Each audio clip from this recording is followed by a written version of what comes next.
তো গাইস আজকে বিকেলে আমাদের বিল্ডিং এর সামনে বসে বসে ভাবছিলাম বেশ কয়েকদিন তো হয়ে গেল এগ রোল মোগলাই এইসব কিছু খাওয়া হয়নি, আর সেই জন্য আমি বেশি দেরি না করে আমার একটা বন্ধুকে ফোন করলাম। হ্যালো, হ্যাঁ বল, কি হয়েছে? বলছি যে আমার সাথে একবার বাজারে যাবি, একটু কাজ ছিল। আরে আমার বাজারে যাওয়া হবে না, আমার একটু বাড়িতে কাজ আছে। বলছি যে বাজারে গেলে একটু ভালোই হতো, তোকেও কিছু খাওয়াতাম। হ্যাঁ বাজারে যাবি তো? যাবো তো আমি।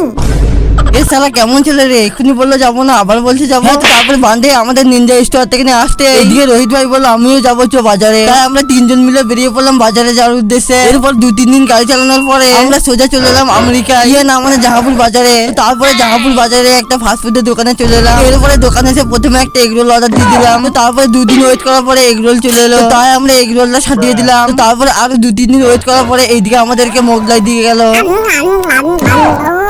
কত সুন্দর খেতে। আর সত্যি বলতে গাইস মোগলাইটা খেতে ছিল দারুণ, আর তার সাথে অনেকটা পরিমাণে ঝালও ছিল। তোমরা আজকে কমেন্ট করে বলবে তোমাদের কার কার মোগলাই খেতে ভালো লাগে।